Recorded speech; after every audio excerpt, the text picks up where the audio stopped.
اقوام متحدہ، افریقی یونین، یورپی یونین اور مغربی افریقی ممالک کے بلاک ایکواس نے مالی میں بڑھتے ہوئے سیاسی بحران پر تشویش کا اظہار کرتے ہوئے تحمل اور مذاکرات کی اپیل کی ہے۔ مالی کے صدر ابراہیم بوبکر کو طویل عرصے سے زیر التوا پارلیمانی انتخابات کے نتائج کے باعث شروع ہونے والے احتجاجی مظاہروں کا سامنا ہے۔ ملک کے بڑھتے ہوئے بحران نے دارالحکومت نے 3 روزہ بدامنی کے بعد خونی شکل اختیار کر لی ہے۔ آذربائیجان کے 4 فوجی تابوش کے علاقے کے قریب آرمینیا کی فوج کے ساتھ سرحدی جھڑپوں کے دوران ہلاک ہو گئے۔ دونوں ملک کئی اشروں سے علاقائی تنازع کا شکار ہیں۔ دونوں ملکوں کے درمیان حالیہ جھڑپیں گزشتہ روز شروع ہوئیں اور آج دوسرے دن بھی جاری رہیں۔ دونوں ملک جھڑپوں کے آغاز کا الزام ایک دوسرے پر لگا رہے ہیں۔ ریڈیو خبرنامے میں ملکی اور بین الاقوامی خبریں آپ نے سنی، اور اب پیش ہیں کھیلوں کی خبریں۔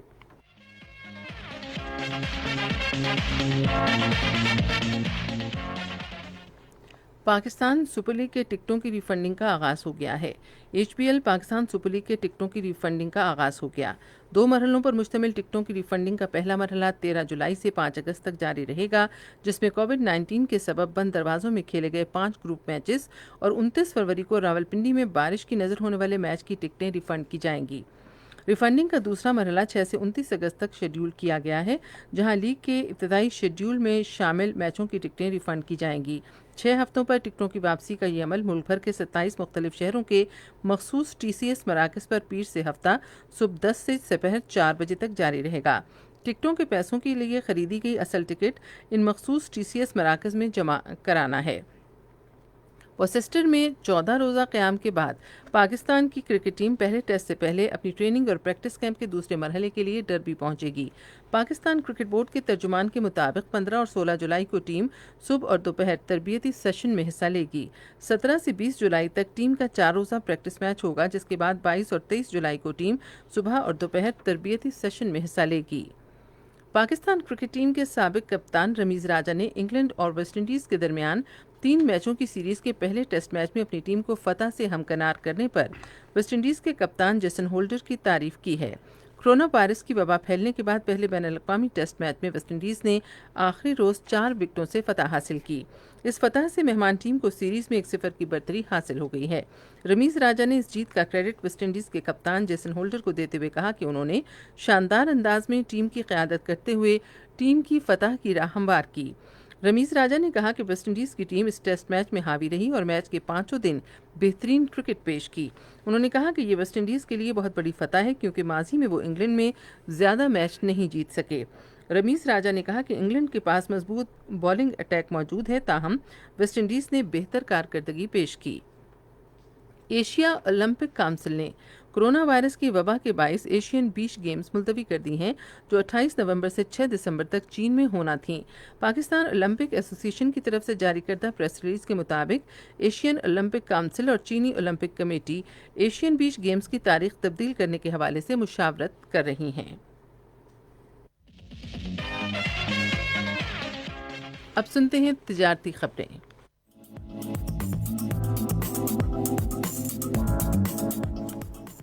مقامی ضروریات کے ساتھ ساتھ برآمدی ضروریات کو پورا کرنے کی غرض سے 79,99,000 ٹن چاول کی پیداوار کے لیے خریف سیزن میں 29,57,000 ایکڑ پر چاول کاشت کرنے کا ہدف مقرر کیا گیا ہے۔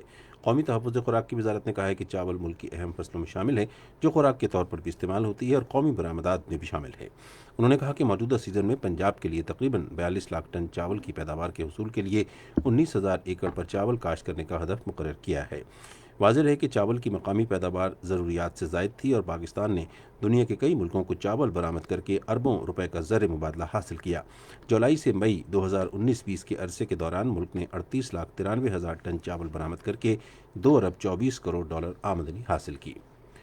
فرانس میں پاکستان کے سفیر معین الحق نے کہا ہے کہ پاکستان کو اپنی فصلوں کی پیداوار، افزائش، حیوانات اور ڈیری کے شعبے کی مصنوعات میں اضافے کے لیے فرانس کے جدید کاشتکاری کے طریقوں اور ذرائع سے استفادہ کرنا چاہیے۔ انہوں نے ان خیالات کا اظہار فرانس کے برگنڈی ریجن کے مختلف لائف سٹاک اور ڈیری فارمز کے دورے کے دوران کی، جس کا مقصد دیہی علاقوں میں چھوٹے پیمانے پر کاشتکاری کے کامیاب تجربے کا مشاہدہ کرنا تھا۔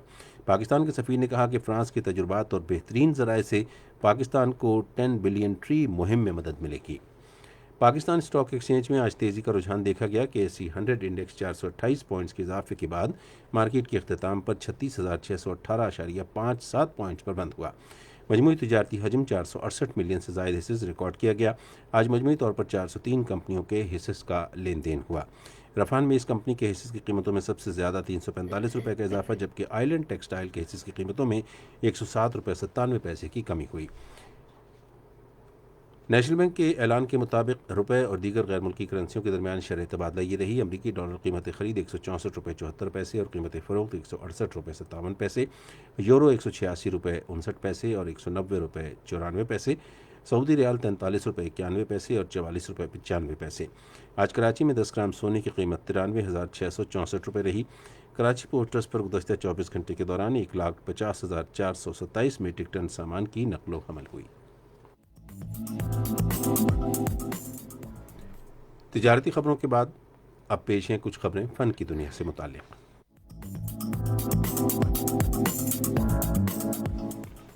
آرٹ گروپ تھیٹر والے اگلے ماہ سے اداکاری کی 3 ماہ پر محیط کلاسز کا آغاز کرے گا، جس میں زیادہ سے زیادہ 10 طلبہ شریک ہوں گے۔ انتظامیہ کے مطابق کلاسز ہفتے میں 2 دن پیر اور جمعرات کو ہوں گی اور کورونا وائرس سے بچاؤ کے لیے سماجی فاصلے پر ضابطۂ کار پر سختی سے عمل کیا جائے گا۔ نوجوان اداکاروں کو بنیادی سطح کی اداکاری کلاسز میں شرکت کی دعوت دی گئی تھی۔ عالمی شہرت یافتہ گلوکارہ حدیقہ کیانی نے ٹرکش فنکاروں کے ساتھ مل کر شہدائے کشمیر کو خراج عقیدت پیش کیا ہے۔ گانے کو ٹرکش، اردو اور کشمیری زبان میں آج پیش کیا جائے گا۔ گلوکار ولی حامد خان نے کلاسیکل موسیقی کو زندہ رکھنے اور نوجوان نسل کو اس کی تربیت دینے کے لیے میوزیکل اکیڈمی بنانے کا فیصلہ کیا ہے۔ چلتے ہیں اب سائنس کی دنیا میں۔ روزانہ صرف 66 گرام پھل اور سبزی کھانے سے ٹائپ 2 ذیابیطس کا خطرہ 25% تک کم ہو جاتا ہے۔ یہ تحقیق کیمبرج یونیورسٹی نے کی ہے۔ واضح رہے کہ 66 گرام سبزی کا مطلب سبزیوں سے بھرے 3 بڑے چمچے یا ایک سیب ہوتا ہے۔ کیمبرج کے سائنسدانوں نے اس کی تفصیلات برٹش میڈیکل جرنل میں شائع کی ہیں۔ اس سے قبل ہارورڈ یونیورسٹی کے ماہرین کی ایک رپورٹ میں کہا گیا ہے کہ مکمل اناج بھی ذیابیطس کو روکنے میں اہم کردار ادا کرتے ہیں۔ تحقیق سے دلچسپ بات یہ سامنے آئی کہ اگر سبزیوں اور پھل کی مقدار بڑھائی جائے تو ذیابیطس کا خطرہ 50% تک کم ہو سکتا ہے۔ برطانوی سائنسدانوں نے کارخانے میں کام کرنے والے ایک روبوٹک بازو کو معمولی سی تبدیلی اور پروگرامنگ سے گزارا اور اس کے بعد کیمیا کی تجربہ گاہ میں استعمال کیا تو اس نے مہینوں کا کام 3 روز میں مکمل کر دکھایا۔ یونیورسٹی آف لیورپول کا یہ رپورٹ انتہائی مہارت سے کیمیا کے پیچیدہ ترین تجربات انجام دے سکتا ہے۔ اور اب آج کے موسم کی رپورٹ۔ گزشتہ 24 گھنٹے میں سندھ، پنجاب، خیبر پختونخوا، کشمیر، گلگت بلتستان اور بلوچستان میں آندھی اور گرج چمک کے ساتھ بارش ہوئی۔ محکمہ موسمیات کی پیشگوئی کے مطابق آئندہ 24 گھنٹے کے دوران ملک کے بیشتر علاقوں میں موسم گرم اور مرطوب رہے گا، تاہم اسلام آباد، بالائی پنجاب، بالائی خیبر پختونخوا، کشمیر اور گلگت بلتستان میں آندھی اور گرج چمک کے ساتھ بارش کی توقع ہے۔ سب سے زیادہ گرمی آج سبی اور نوکنڈی میں پڑی، جہاں زیادہ سے زیادہ درجہ حرارت 44 ڈگری سینٹی گریڈ تھا۔ ملک کے مختلف شہروں کے آج کے زیادہ سے زیادہ درجہ حرارت: Islamabad, Karachi, Quetta 36 degree centigrade, Lahore, Muzaffarabad 38، Peshawar 39، Gilgit 30 اور مری 26 ڈگری سینٹی گریڈ۔ مقبوضہ کشمیر کے مختلف علاقوں کے آج درجہ حرارت: Srinagar 31 degree centigrade, Jammu 33، Pulwama اور اننت ناگ 30، شوپیاں 26 اور بارہمولہ 25 ڈگری سینٹی گریڈ۔ اہم خبروں کا خلاصہ ایک بار پھر۔ کنٹرول لائن اور دنیا بھر میں مقیم کشمیریوں نے 1931 میں سری نگر سینٹرل جیل کے باہر شہید کیے گئے کشمیریوں کو خراج عقیدت پیش کرنے کے لیے آج یوم شہدائے کشمیر منایا۔ وزیر اعظم نے کہا ہے کہ پاکستان کشمیریوں کے حق خود ارادیت کی حمایت میں ہمیشہ ثابت قدم رہا ہے۔ پاکستان نے بدھ سے واہگہ سرحد کے ذریعے افغان برآمدات کی دوبارہ اجازت دینے کا فیصلہ کیا ہے۔ خبرنامہ آپ نے سنا۔ پینل انجینئر تھے عادل افتخار، سپروائزر شعبہ اردو منصور الرشید، مدیر ہوم ڈیسک جاوید خٹک، مدیر فورن ڈیسک مقصود الرحمان خٹک، مدیر کھیل، تجارت، سائنس اور فن کی خبریں زنیرہ خالد، کوارڈینیشن ایڈیٹر حیدر عباس، مدیر اعلیٰ لیاقت سعید اور نگران اعلیٰ عبدالہادی معیار۔ پیشکش شعبہ خبر ریڈیو پاکستان۔ مزید خبروں اور تجزیوں کے لیے ہماری ویب سائٹ ہے radio.gov.pk۔ پاکستان کے آفیشیل فیس بک پیج ریڈیو پاکستان نیوز پر خبرنامے کی براہ راست ویڈیو سٹریمنگ بھی ملاحظہ کر سکتے ہیں۔ اسی کے ساتھ ہم آپ سے اجازت چاہیں گے۔ اللہ نگہبان۔